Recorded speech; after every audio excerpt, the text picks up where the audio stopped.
यो इन्डक्सन मेसिनको कन्स्ट्रक्सनको बारे कुरा गरिरहेको थिएँ होला। कहाँसम्म पुग्यो? यो वाइन्डिङ मैले एक्सप्लेन गरेँ। एकजना अनम्युटमा बस्नुहोस् एकछिन। यो वाइन्डिङ एक्सप्लेन भइसक्यो हो। स्टार्टर र रोटर वाइन्डिङ दुईटैकै सकियो आज वर्किङमा। अपरेटिङ प्रिन्सिपलमा जाने होला त्यसले। यो कन्स्ट्रक्सनहरू सबै भइसक्यो हैन त?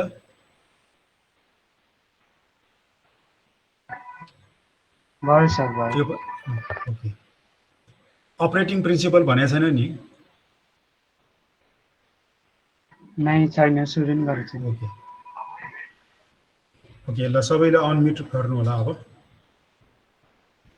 सो आज म operating principal of 3 phase induction motor भन्दाखेरि हामीले के बुझ्नु पर्यो? डीसी मोटरबाट पनि थाहा भइसक्यो। मोटरमा हामी इलेक्ट्रिकल पावर इनपुट दिन्छौँ र आउटपुट चाहिँ मेकानिकल रोटेसनको फर्ममा आउँछ। सो मेकानिकल पावर आउटपुट दिन्छ भने पनि भयो। अब हामीले 3 फेज इन्डक्सन मोटरको कन्स्ट्रक्सनहरू पढिसकेँ अलरेडी र ब्रिफली रिभ्यू गर्दाखेरि एउटा चाहिँ स्टेटर वाइन्डिङ हुन्छ। यो स्टेटर वाइन्डिङ हुन्छ which is stationary part of the machines and this is the rotating part of the machines. Okay, र 3 फेज वाइन्डिङ यस्तो हुन्छ भनेर पनि हामीले भन्यौँ। अब यो 3 फेज वाइन्डिङमा हामी 3 फेज एसी भोल्टेज सप्लाई गर्छौँ। जब हामी 3 फेज स्टेटर वाइन्डिङमा 3 फेज भोल्टेज सप्लाई गर्छौँ, त्यो 3 फेज वाइन्डिङले एसी करेन्ट तान्छ। तीनटै फेज वाइन्डिङमा एसी करेन्ट फ्लो हुन्छ। Suppose IR, IY, IB 3 phase current वाइन्डिङले तान्छ र यो वाइन्डिङ चाहिँ आइरन कोरमा वाइन्डिङ गरेको हुनाले अब यो आइरन कोर चाहिँ म्याग्नेटाइज हुन्छ। So stator winding will magnetise the stator core. अब तर हामीले एउटा मात्रै वाइन्डिङ छैन, त्यहाँ तीनटा सेपरेट वाइन्डिङ छ। तीनटा सेपरेट वाइन्डिङमा तीनटा सेपरेट करेन्ट फ्लो भएको छ। अब यो तीनटैले आफ्नो आफ्नो म्याग्नेटिक फ्लक्स निकाल्छ र तीनटाको नेट रिजल्टेन्ट म्याग्नेटिक फ्लक्स चाहिँ कस्तो हुन्छ त त्यो स्टडी गर्छौँ पहिला।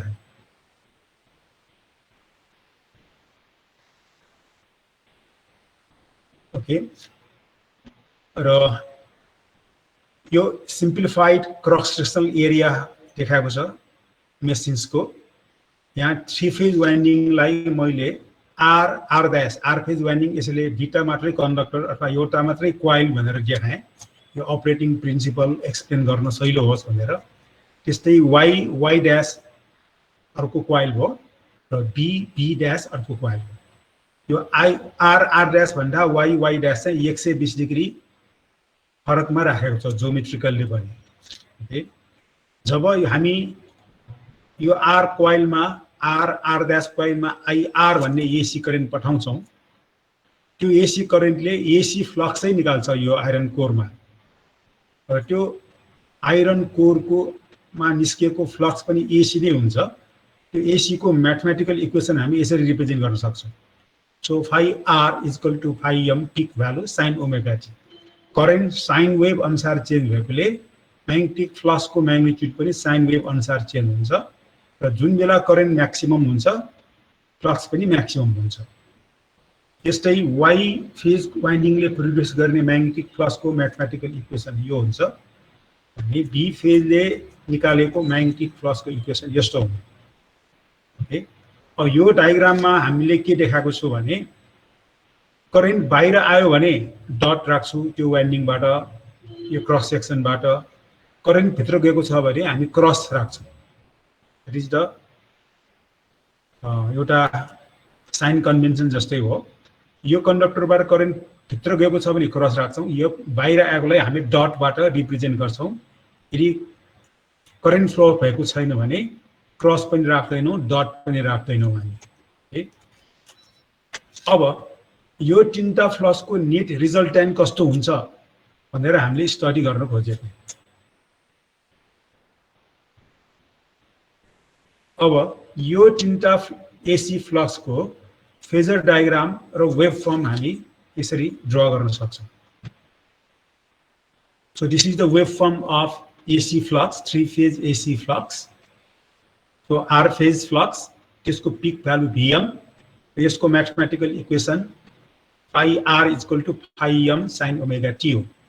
Y phase ले produce गरेको flux R phase को flux भन्दा 120 डिग्री lagging मा छ र B phase ले produce गरेको flux Y phase भन्दा अझ 120 डिग्री lagging अथवा R phase भन्दा 240 डिग्री lagging मा छ. So this is यसले चाहिँ 3 phase flux को waveform represent गर्यो भन्ने यो चाहिँ 3 phase flux को phasor diagram मैले यसरी represent गरे. So this is the phasor of phi r यो rotating in anti-clockwise जहिले पनि phasor भनेको. So यसको 120 डिग्री lagging पछाडी चाहिँ iy भयो यो यसरी anti-clockwise घुमेकोले यो पछाडी भयो. ओके अनि यसको पनि 120 डिग्री पछाडी phi b भयो.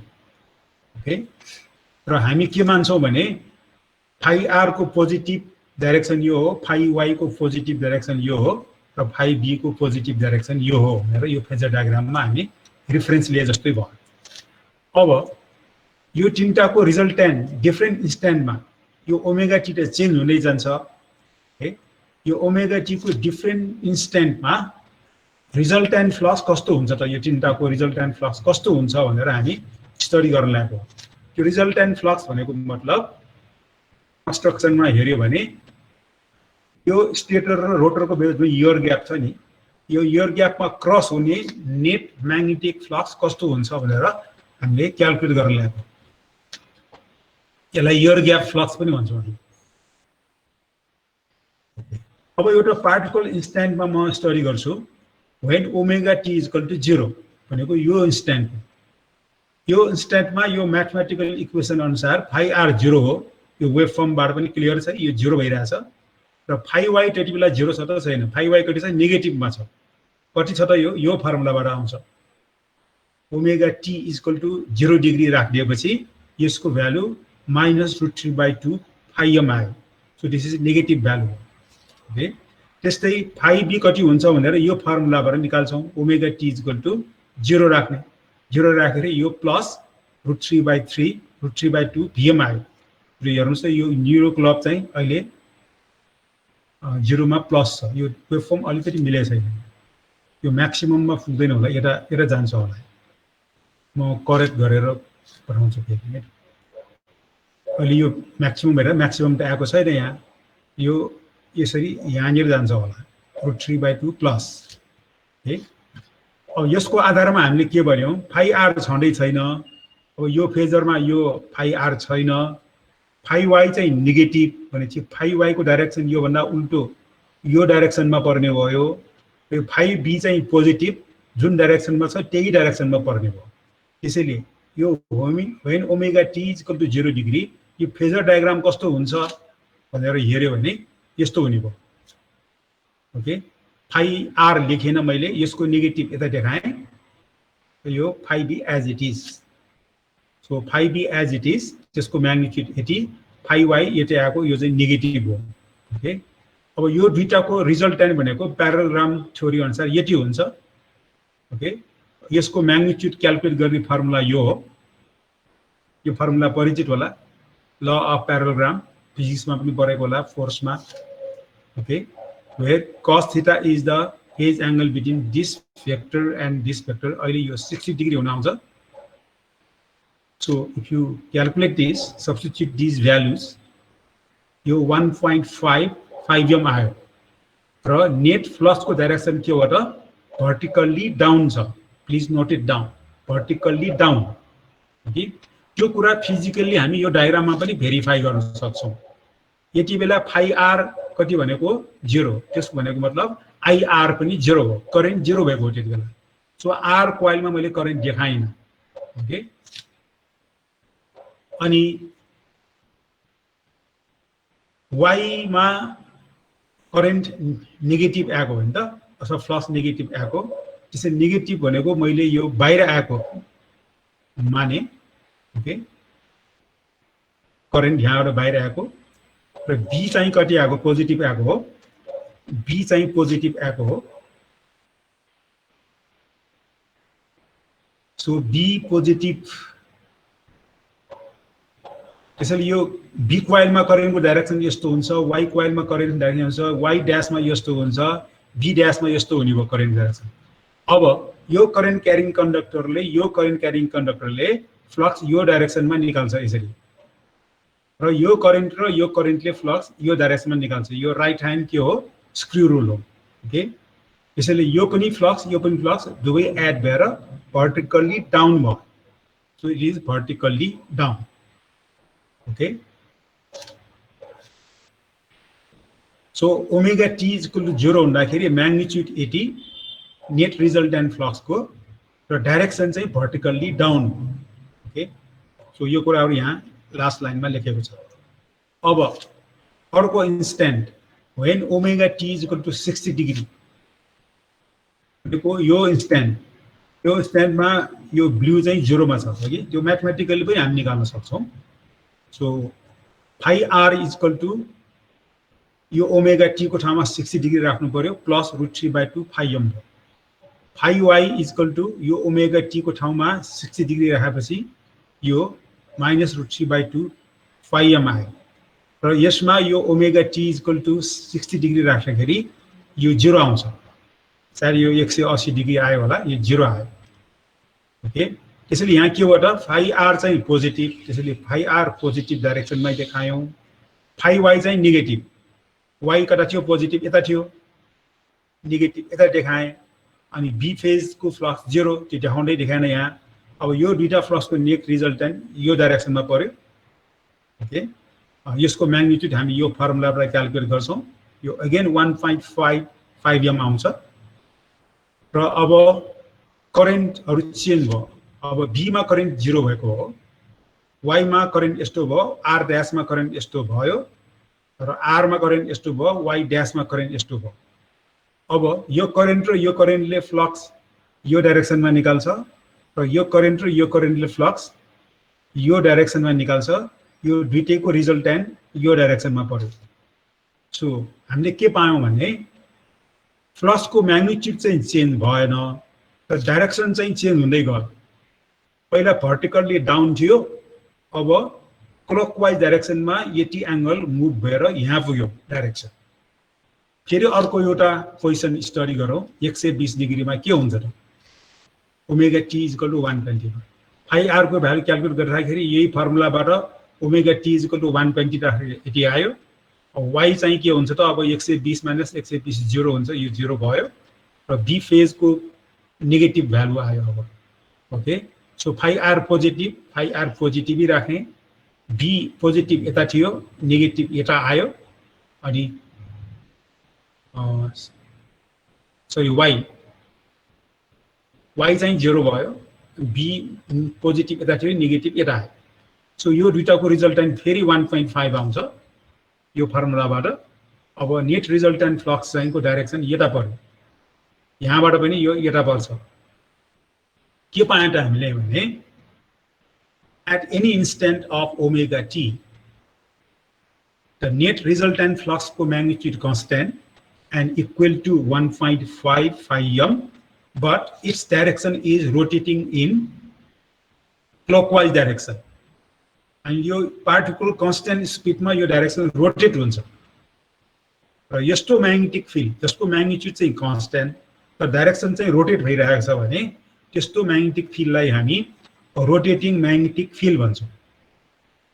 यो कति स्पिडमा रोटेट हुन्छ त भन्ने कुरा यो फर्मुला दिन्छ, Ns is equal to 120 f divided by p, where f is the frequency of applied voltage to the stator winding, p भनेको त्यो वाइन्डिङमा कति नम्बर अफ पोल्स हुने गरी वाइन्डिङ गरेको, number of poles in stator core, र यसलाई हामी synchronous speed भन्छौँ।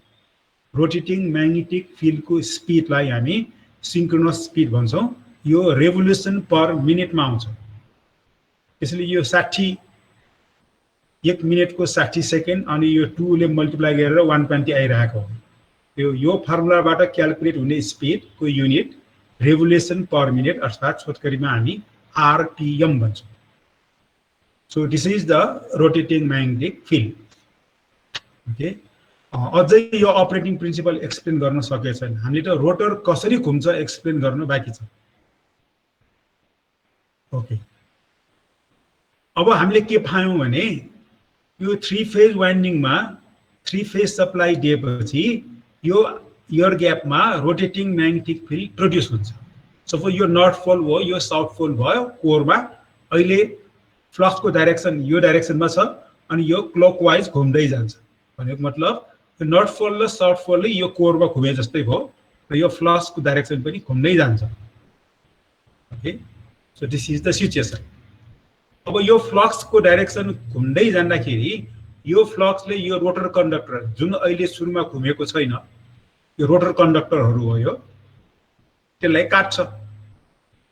त्यसैले फ्याराडेज ल अनुसार यो रोटर कन्डक्टरहरूमा EMF इन्ड्युस हुन्छ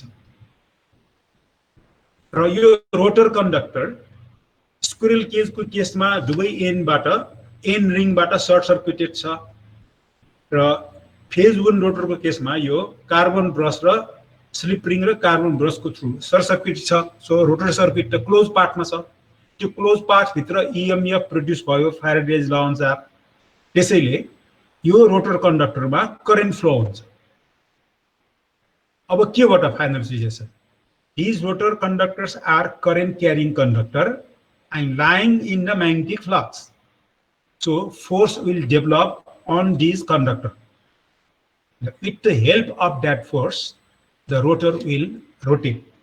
So this is the operating principle of three-phase induction motor. Okay. अब एउटा प्रश्न कुन के उठ्छ भने यो कुन डाइरेक्सनमा रोटेट हुन्छ त, क्लकवाइज कि एन्टी क्लकवाइज, अथवा यदि रोटेटिङ म्याग्नेटिक फ्लक्स अहिले यो क्लकवाइजमा घुमेको छ भने रोटर एन्टी क्लकवाइज घुम्छ कि क्लकवाइज घुम्छ? तपाईहरुलाई कस्तो लाग्छ? Can somebody answer? रोटर कुन डाइरेक्सनमा घुम्छ होला? फोर्स डेभलप भएर घुम्न त घुम्ने भयो, तर कुन डाइरेक्सनमा फोर्स डेभलप भएर कुन डाइरेक्सनमा घुम्छ जस्तो लाग्छ?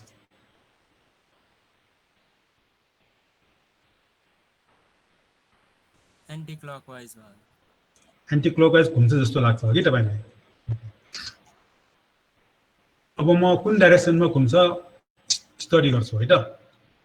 अनि यो करेन्ट यो रोटर कन्डक्टरमा कुन डाइरेक्सनको EMF इन्ड्युस हुन्छ अथवा कुन डाइरेक्सनमा करेन्ट फ्लो हुन्छ भन्ने कुरा लेन्स लले बताउँछ। यो अलि घुमाइ भन्छ यहाँ है। यो रोटर कन्डक्टरमा इन्ड्युस हुने करेन्टको डाइरेक्सन लेन्स लले भन्छ नि। लेन्स लले भन्छ के भन्छ भने यहाँ यस्तो डाइरेक्सनमा फोर्स निस्किन्छ अथवा यस्तो डाइरेक्सनको करेन्ट यहाँ इन्ड्युस हुन्छ, जुन कारणबाट यो करेन्ट इन्ड्युस भएको हो त्यही कारणलाई अपोज गर्ने खालको करेन्ट फ्लो हुन्छ। दैट इज द लेन्स ल। अब यहाँ रोटरमा EMF इन्ड्युस हुनुको अथवा रोटरमा करेन्ट इन्ड्युस हुनुको मेन कारण के हो त? यो रोटेटिङ म्याग्नेटिक फ्लक्सले रोटर कन्डक्टरलाई काटेर होइन त हो। सुरुमा त यो रोटर कन्डक्टर रेस्टमा थियो, जेरो स्पिडमा थियो र यो सिन्क्रोनस स्पिडमा घुमेको, यो फ्लक्स पनि सिन्क्रोनस स्पिडमा घुमेको। So the relative speed between this rotating magnetic flux and rotor चाहिँ मेन कारण हो। के को लागि मेन कारण? रोटरमा करेन्ट इन्ड्युस हुनुको मेन कारण चाहिँ the relative speed between rotating magnetic flux and रोटरको स्पिड। अब त्यो कारणलाई अपोज गर्नु भनेको त्यो रिलेटिभ स्पिडलाई घटाउने गरी हुनु पर्यो नि त होइन, अपोज गर्नु भनेको। अब यो रोटर कन्डक्टर एन्टी क्लकवाइज डाइरेक्सनमा घुम्यो भने रिलेटिभ स्पिड बढ्छ कि घट्छ त? झन् बढ्छ। तर केही डाइरेक्सनमा घुम्यो भने रिलेटिभ स्पिड घट्छ। यो फ्लक्स जुन जति स्पिडमा घुमेको हो यो रोटर पनि त्यतिकै स्पिडमा घुम्यो भने रिलेटिभ स्पिड जेरो हुन्छ। त्यसले अपोज चाहिँ कहिले गर्छ त? जुन डाइरेक्सनमा यो फ्लक्स घुमेको छ त्यही डाइरेक्सनमा रोटर घुम्यो भने त्यो रिलेटिभ स्पिड चाहिँ अपोज हुन्छ, घट्छ। त्यसैले लेन्स ल अनुसार रिलेटिभ स्पिड घटाउन अथवा यो EMF इन्ड्युस हुने कारण रिलेटिभ स्पिड घटाउन यो रोटर चाहिँ क्लकवाइज डाइरेक्सनमै घुम्छ अथवा जुन डाइरेक्सनमा फ्लक्स घुम्छ त्यही डाइरेक्सनमा रोटर पनि घुम्छ भनेर अब लेन्स लको आधारमा हामीले डिक्लेयर गर्यौं। यहाँसम्म क्लियर छ? ओके। अब फर एक्जाम्पल यो रोटर पनि घुमेर यो रोटेटिङ म्याग्नेटिक स्पिडमै घुम्यो। सपोज यो रोटेटिङ म्याग्नेटिक फ्लक्सको स्पिड 1500 आरपीएम, यो रोटर पनि 1500 आरपीएम मा घुम्यो भने यो फ्लक्सले रोटरलाई काट्छ त? काट्दैन नि। सँगै मुभ भएपछि कसरी काट्छ? काट्दैन। सपोज इन केस यो रोटर सिंक्रोनस स्पिडमै घुम्न पुग्यो भने रिलेटिभ स्पिड 0 हुन्छ, फ्लक्सले काट्दैन, ईएमएफ 0 हुन्छ, करेन्ट 0 हुन्छ। करेन्ट 0 नभएपछि फोर्स डेभलप हुँदैन अनि स्पिड फेरि घट्छ। स्पिड घटेपछि फेरि रिलेटिभ स्पिड 0 हुँदैन, फ्लक्सले काट्न थाल्छ। फ्लक्सले काटेपछि ईएमएफ इन्ड्युस हुन्छ, करेन्ट फ्लो हुन्छ, फेरि फोर्स डेभलप हुन्छ अनि फेरि स्पिड बढ्छ। फेरि स्पिड बढेर सिंक्रोनस स्पिडकै सँगै घुम्यो भने फेरि ईएमएफ 0 हुन्छ, फेरि फोर्स डेभलप 0 हुन्छ। त्यसैले तर यो हेभी मास अफ रोटर चाहिँ कहिले नघुम्ने कहिले घुम्ने, कहिले नघुम्ने कहिले घुम्ने त हुन सक्दैन। त्यसैले यो के हुन्छ त सिंक्रोनस स्पिड भन्दा अलिकति कममा एग्री भएर कन्टिन्युअसली घुम्छ। त्यसको अर्थ के हो? यो रोटर चाहिँ रोटेटिङ म्याग्नेटिक फ्लक्सको स्पिडमा कहिले घुम्नै सक्दैन। यदि घुम्यो भने त फोर्स डेभलपै 0 हुन्छ अनि घुम्नै सक्दैन। त्यसैले नेचुरली यो के हुन्छ भने रोटेटिङ म्याग्नेटिक फिल्डको स्पिड भन्दा यो रोटरको स्पिड अलिकति कममा यो लगातार घुम्छ। सबै कुरा यहाँ ल्याङ्ग्वेजमा एक्सप्लेन गरेको छ, तपाईहरुले पछि पढ्नु होला। सपोज अब मैले n भनेको स्पिड अफ द रोटर भनेर एज्युम गरे। यो n भनेको के हो? Speed of the flux, rotating magnetic flux, and this n is the actual speed of the rotor. अनि यो ns माइनस n गर्यो भने के आउँछ त? यो रोटर सिंक्रोनस स्पिड भन्दा कतिले कममा घुमेको छ भन्ने आयो। यसलाई फेरि ns ले भाग गर्यो भने कति पर्सेन्टेजले कममा घुमेको छ भन्ने कुरा आउँछ। यहाँ 100 ले मल्टिप्लाई गर्यो भने पर्सेन्टेजमा आउँछ, गरेन भने यो पर युनिटमा आउँछ। तो यो ns minus n divided by ns भनेको यो फ्र्याक्सन हो by which the speed of the rotor is less with compare to the synchronous speed. र यो फ्याक्टरलाई हामी slip of the induction motor भन्छौँ। सो म्याथमेटिकली स्लिपलाई हामी यस भन्ने लेटरले डिनोट गर्छौँ। So slip is ns minus n। So this is the difference between synchronous speed and rotor speed divided by ns गर्दाखेरि त्यो डिफरेन्स चाहिँ सिंक्रोनस स्पिडको कम्पेयरमा कति पर्सेन्टेज हो भन्ने इन्डिकेट गर्ने क्वान्टिटी एउटा टर्म छ, त्यसलाई हामी slip of the induction motor भन्छौँ। पछि गएर यो स्लिपको फिजिकल मिनिङ, यसको प्र्याक्टिकल इम्पोर्टेन्स धेरै छ, पछि बुझ्दै जान्छ। त्यसैले यो टर्मको अर्थ पहिला राम्रोसँग बुझ्नु पर्यो। So I repeat it again, sleep भनेको रोटरको स्पिड फ्लक्सको स्पिड भन्दा कति पर्सेन्टले कम छ भन्ने इन्डिकेट गर्ने एउटा टर्म हो। For example suppose number of pole चाहिँ P4 छ, frequency of applied voltage 50 hertz छ भने सिंक्रोनस स्पिड के हुन्छ त 120 f डिवाइडेड बाइ p भनेको 1500 आरपीएम भयो। यदि रोटर यो भन्दा अलिकति कम स्पिड से 1470 आरपीएम मा घुम्यो भने slip will be 1500 minus 1470 divided by 1500 भनेको 0.02। यसको अर्थ के हो भने रोटरको स्पिड रोटेटिङ म्याग्नेटिक फ्लक्सको स्पिड भन्दा 2% ले कम छ भन्ने कुरा यसले फिजिकल अर्थ देखायो। ओके, त एउटा कुरा के याद गर्नु पर्यो भने मोटर घुमिसकेपछि त्यो घुमेको स्याफ्टमा मेकानिकल लोड थप्यो भने स्पिड के हुन्छ? अझ घट्छ। स्पिड यो भन्दा अझ घट्छ अनि स्लिप के हुन्छ त? स्लिप बढ्छ। त्यसैले लोड स्याफ्टमा थप्यो भने के हुन्छ? Speed of the rotor decreases and value of the sleep increases. त्यसैले स्लिप र स्पिडको रिलेसनशिप उल्टो प्रकारको छ। स्पिड घट्यो भने स्लिप बढ्छ। ओके, अब यो लास्ट प्याराग्राफलाई राम्रोसँग बुझौँ एकचोटि एट स्टार्टिङ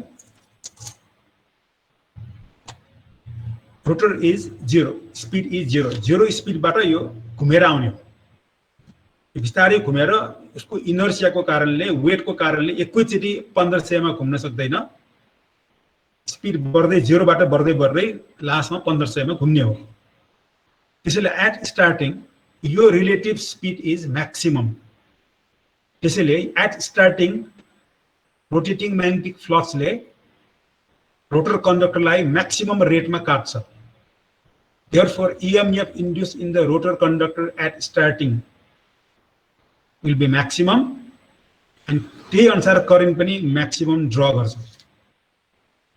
ओके स्टार्टिङमा डीसी मोटरले पनि स्टार्टिङमा हाई करेन्ट ड्र गरेको थियो okay so at starting rotor नघुमेको okay so if you go back to the operating principle यहाँ के भएको छ स्टेटर वाइन्डिङले मा करेन्ट सप्लाई गरेको त्यसले फ्लक्स प्रोड्युस गरेको त्यो फ्लक्स इलेक्ट्रोम्याग्नेटिकली लिंक रोटर कन्डक्टरमा भएको इलेक्ट्रोम्याग्नेटिक इन्डक्सनको प्रिन्सिपलबाट रोटरमा चाहिँ EMF इन्ड्युस भएको र त्यही अनुसार यो घुमेको हैन त्यसैले मेन प्रिन्सिपल चाहिँ इलेक्ट्रोम्याग्नेटिक इन्डक्सनमै बेस छ यो प्राइमरी वाइन्डिङले प्रोड्युस गरेको फ्लक्स गियर ग्यापमा क्रस हुन्छ बाइ इलेक्ट्रोम्याग्नेटिक इन्डक्सन प्रोसेसबाट चाहिँ यहाँ EMF इन्ड्युस हुने हो त्यसैले नघुमेको बेला यो प्राइमरी वाइन्डिङ वा ट्रान्सफर्मरसँग कम्पेयर गर्यो भने यो सेकेन्डरी वाइन्डिङ हो त्यसैले यो स्टार्टिङमा जुन बेला रोटरको स्पिड 0 छ त्यति बेला यसको इलेक्ट्रिकल सर्किट चाहिँ ट्रान्सफर्मरसँग एकदम मिल्दोजुल्दो छ ओके त्यही कुरा यहाँ भनेको हो तर घुमिसकेपछि चाहिँ ट्रान्सफर्मर भन्दा फरक भयो किनभने ट्रान्सफर्मरमा सेकेन्डरी वाइन्डिङ त घुम्दैन तर एकछिनमा के हुन्छ यहाँ त घुम्छ तर नघुमेको अवस्थामा अथवा स्टार्टिङ कन्डिसनमा इन्डक्सन मोटरको सर्किट र ट्रान्सफर्मरको सर्किट एक्ज्याक्टली सेम छ भनेर हामीले बुझ्नुपर्छ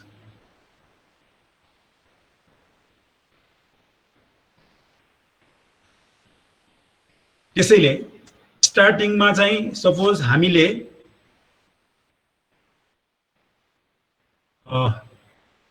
यो प्राइमरी वाइन्डिङमा V1 भोल्टेज एप्लाइड गरे पर फेज भने प्राइमरी वाइन्डिङमा पनि ट्रान्सफर्मर जस्तो E1 EMF इन्ड्युस हुन्छ र सेकेन्डरी वाइन्डिङमा E2 भोल्टेज इन्ड्युस हुन्छ ओके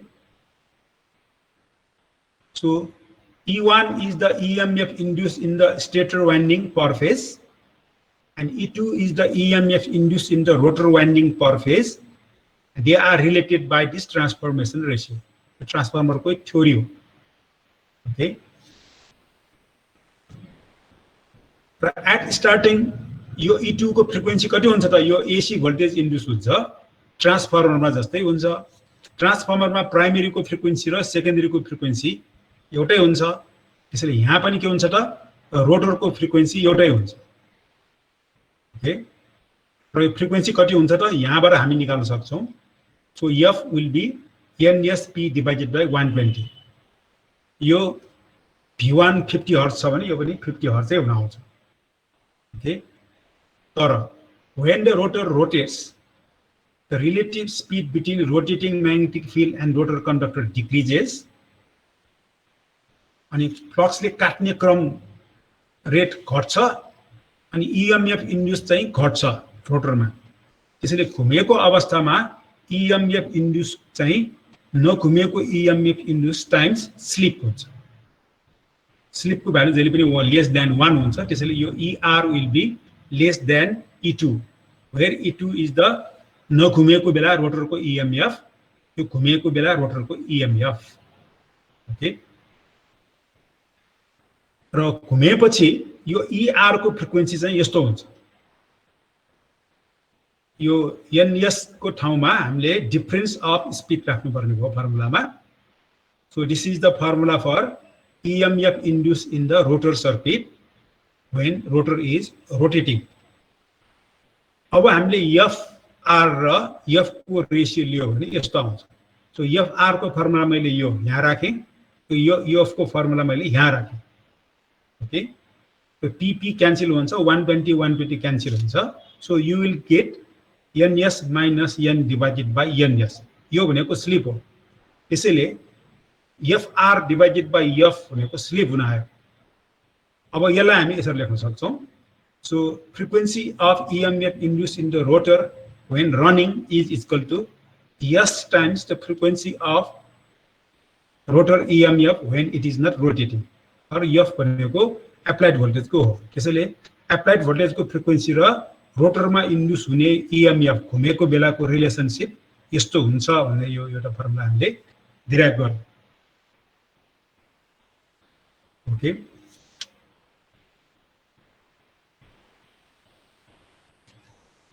अब अलिकति अगाडि जान्छौँ म नेक्स्ट स्लाइडमा।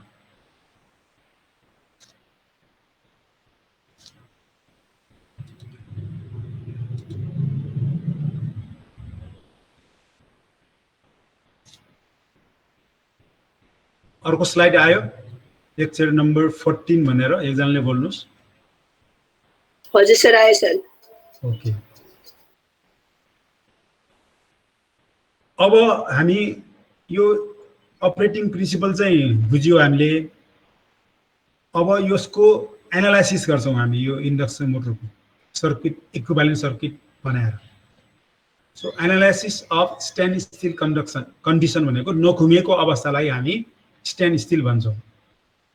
यो भनेको स्टार्टिङ कन्डिसन पनि हो, स्टार्टिङमा 0 स्पिडबाट सुरु हुन्छ, घुमिसकेपछि स्याफ्ट जाम भएर बन्द भए पनि स्ट्यान्ड स्टिल हो।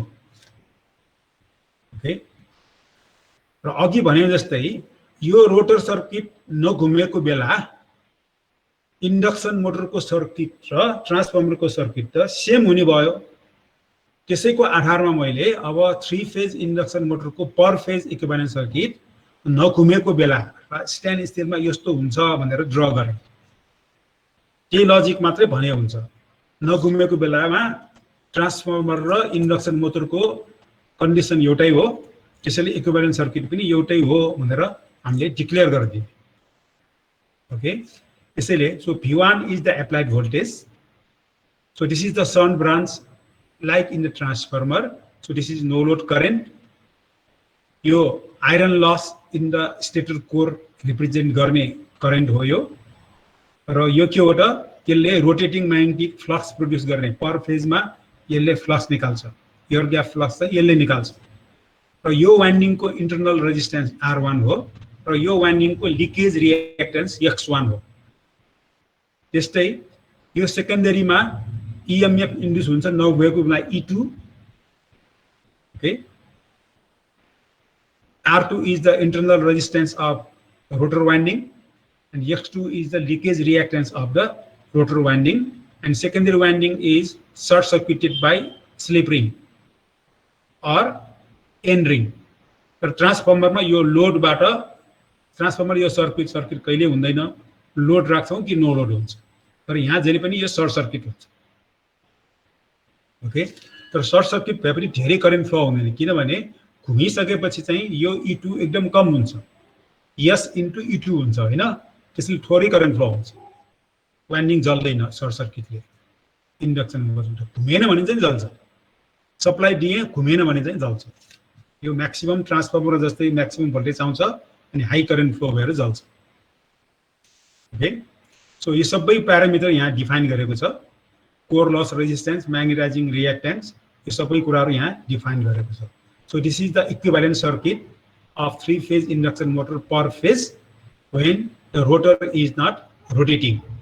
So this is the rotor current I2, त्यसको रिफ्लेक्सन प्राइमरीमा I2 डैश, यो I2 बढेपछि यो I2 डैश पनि बढ्छ, no load current I naught dash, total current चाहिँ यो no load current plus this additional current due to rotor current, transformer जस्तै हो।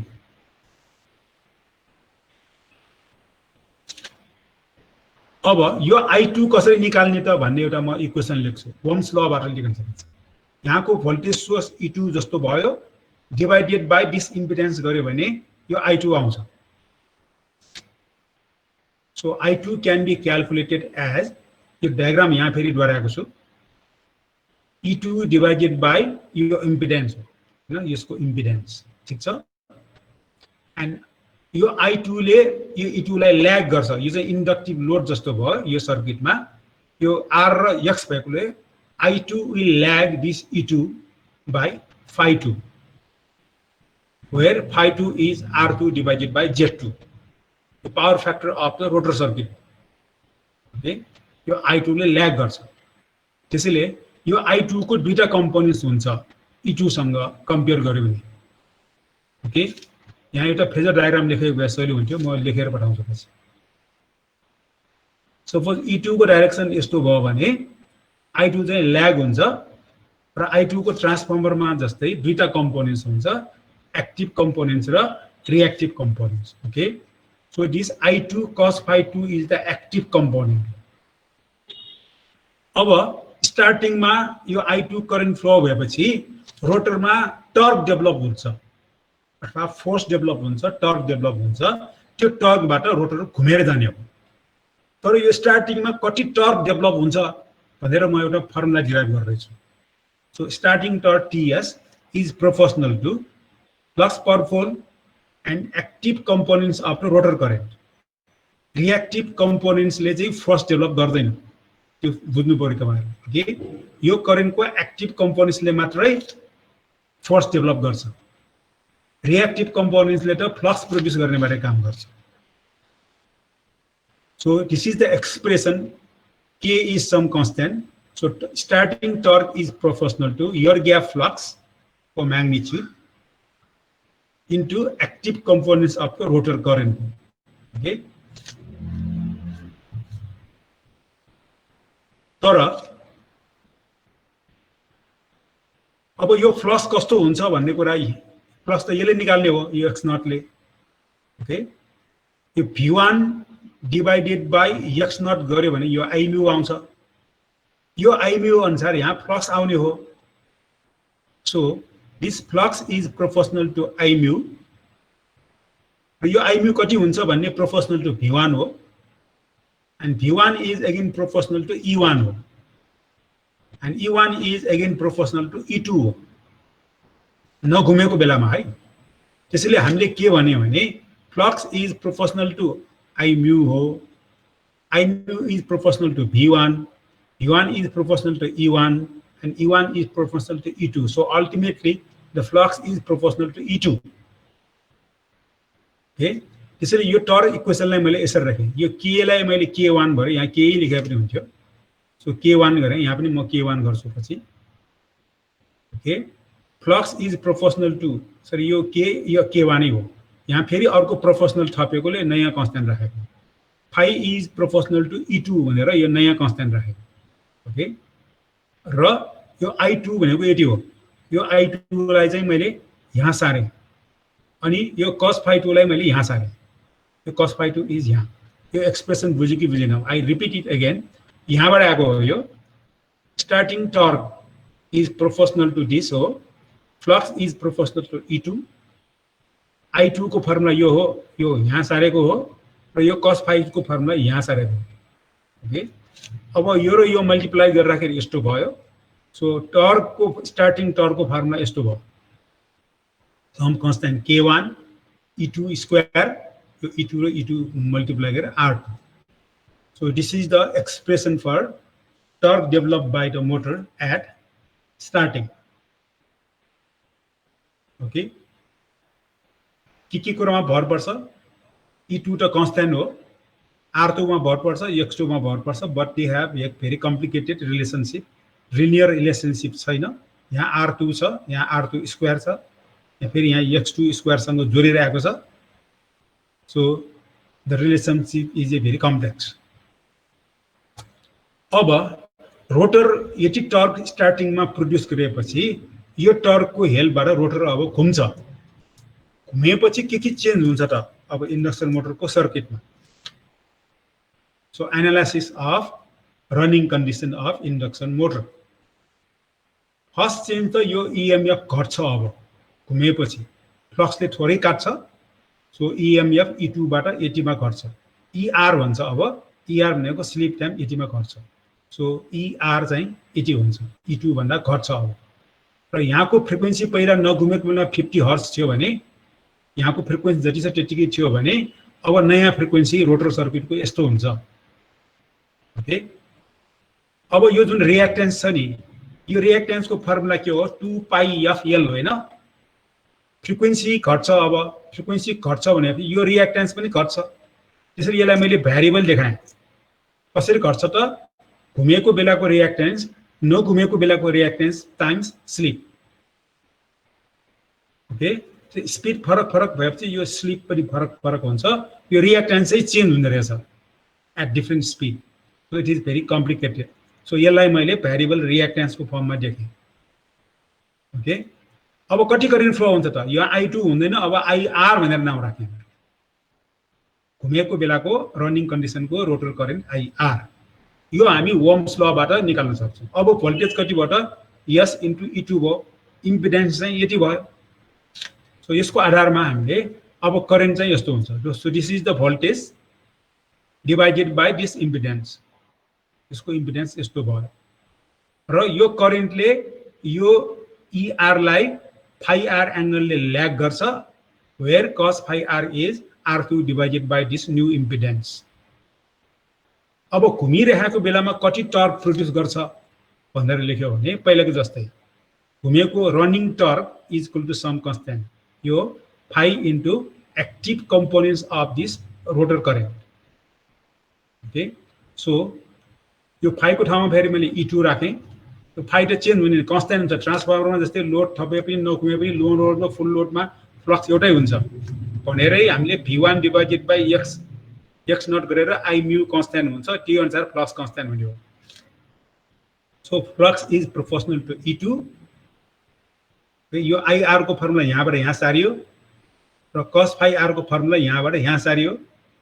So this is the final expression for torque develop by the rotor during running condition.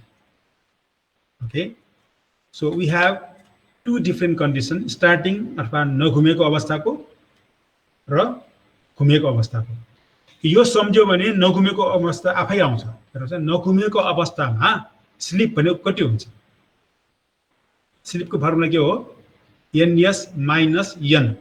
नघुमेको अवस्थामा N भनेको 0, तो NS minus N स्लिपको formula म यहाँ देखाउँछु।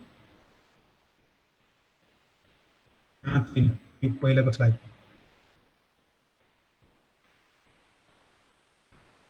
नघुमेको अवस्थामा speed 0 हो। So NS minus 0 divided by NS भनेको स्लिप 1 हुन्छ। यो 1 हुन्छ, यो पनि 1 हुन्छ। यहाँ 1 राख्यो भने त के आउँछ त? स्टार्टिङ टर्कको फर्मुलामा S1 यो पनि 1 राख्यो भने यो TS को फर्मुला आउँछ, हो कि होइन? TS को फर्मुला यो यहाँ S छैन, यहाँ S छैन, यहाँ S स्क्वायर छैन, 1 1 भएको हो। सो तपाईले यो TR को फर्मुला सम्झ्यो भने TS को फर्मुला पनि कसरी ल्याउनु त? S equal to 1, S equal to 1 राख्नेपछि TS को फर्मुला आउँछ। है, र आज म यही स्टप गर्छु। केही सोध्नु छ भने सोध्नु होला।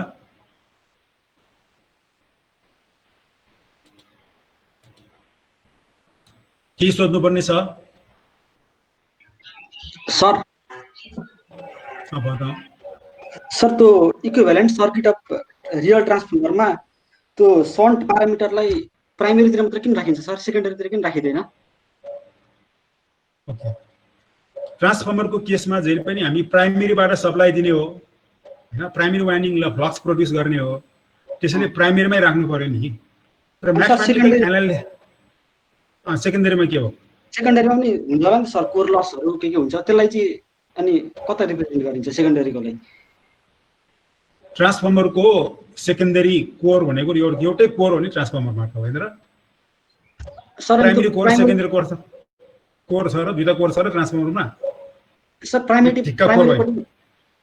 ए सर त्यो इक्विभ्यालेन्ट टोटललाई चाहिँ प्राइमेरीपट्टि राखिएको सर कोर लसहरु। इक्विभ्यालेन्ट भन ट्रान्सफर्मरको केसमा core is common to primary winding and secondary winding, होइन?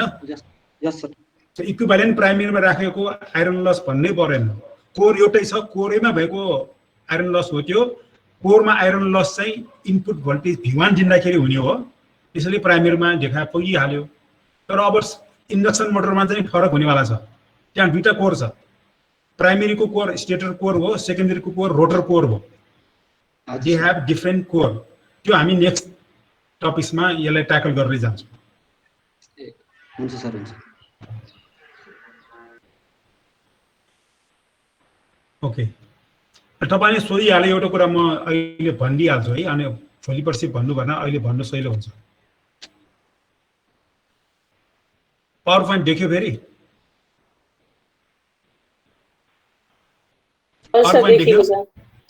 ओके, हामीले के भनेको थियौँ भने नघुमेको अवस्थामा यो यहाँ इन्ड्युस हुने EMF E2 को फ्रिक्वेन्सी र यो यहाँको F1 फ्रिक्वेन्सी बराबर हुन्छ भने हैन। अनि घुमेपछि के हुन्छ भनेको, घुमेपछि फ्रिक्वेन्सी त यो हुन्छ। सपोज स्लिपको भ्यालु 0.02, यो F को भ्यालु 50 भने FR कति हुने भयो क्याल्कुलेट गर्नुस् त।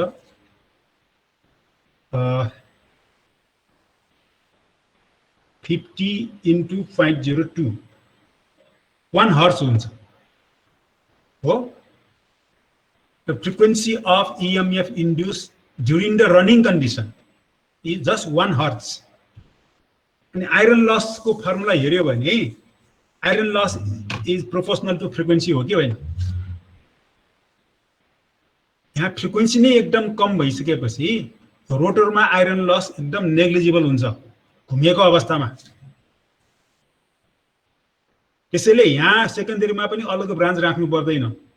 सेकेन्डरीमा आइरन लस हुँदैन भन्छौँ हामी घुमेको अवस्थामा, किनभने फ्रिक्वेन्सी एकदम कम छ। त्यसैले यहाँ आइरन लस हुँदैन, त्यसैले यहाँ मात्रै देखाउँछौँ। के सोच्नु लाग्यो? यो रोटरको स्पिड चाहिँ त्यो सिंक्रोनस भन्दा कम हुनुको कारण चाहिँ हामीले आफैले केही गरेको हुन्छौँ कि त्यो अटोमेटिकली कम आफै भइदिन्छ इन्टरनली?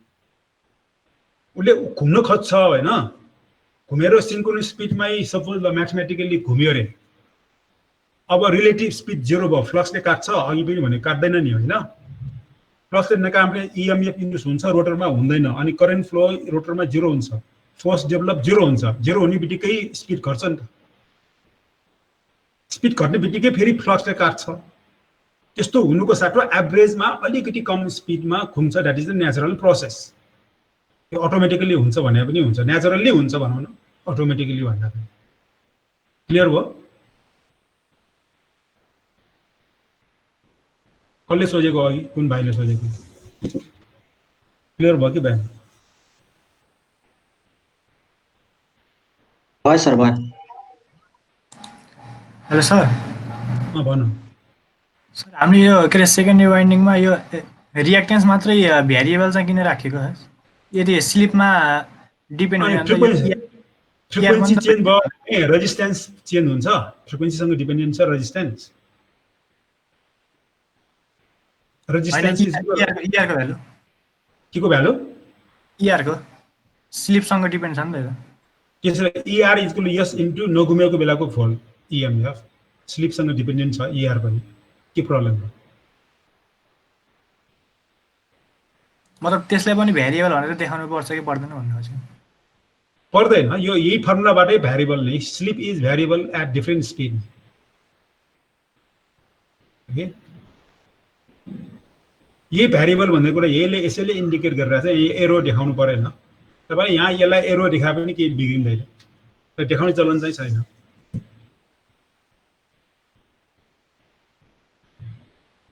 अरू छ कुनै प्रश्न? सर, अनि स्टार्टिङमा रोटर त कन्स्टेन्ट स्पिडमा घुमिरह हुँदैन स्टार्टिङमा, अनि कोही जान सक्ने चान्स हुन्छ कि नै त्यति बेला? सम्भावना हुन्छ। That is why now we have to use induction motor starter. DC motor स्टार्टरमा स्टार्टिङ करेन्ट घटाउँछौँ नि हामी। यहाँ पनि अब इन्डक्सन मोटर स्टार्टर भनेर पछिको च्याप्टरमा पढ्छौँ। हुन्छ सर। यो इन्डक्सन मोटर स्याल नट बी डाइरेक्टली स्टार्टेड, त्यो जल्न सक्छ। सानो सानो चाहिँ जल्दैन, ठुलो ठुलो चाहिँ जल्छ। हुन्छ सर। सानो किन जल्दैन त? सानोको रोटरको वेटै कम हुन्छ। यहाँ मलाई एकछिन भनिदिनुहोस्। सानो मोटरमा रोटरको वेट कम हुन्छ, उसले तुरुन्तै स्पिड गेन गर्छ, जल्नुभन्दा अगाडि नै स्पिड गेन गरिसकेको हुन्छ नि त। ठुलो इन्डक्सन मोटरको वेट त धेरै, रोटरको वेट त धेरै ठुलो हुन्छ, बिस्तारै स्पिड घुमेर आउँछ। ओके, अनि त्यसपछि जल्न सक्छ। अनि के सोध्नु लागेको अर्को?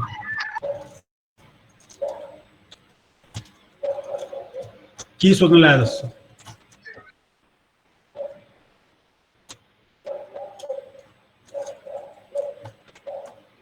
छैन प्रश्न?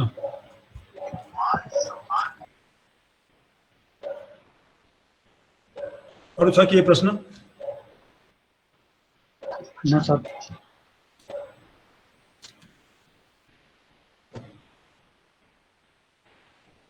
ओके, यो पावर पोइन्ट त्यो वेब फर्ममा मिस्टेक रहेछ, अलि टाइम लाग्छ त्यो करेक्सन गर्नलाई। त्यो अटो क्याटमा गएर गर्नुपर्छ। म अलि पछि पोस्ट गर्छु फाइल।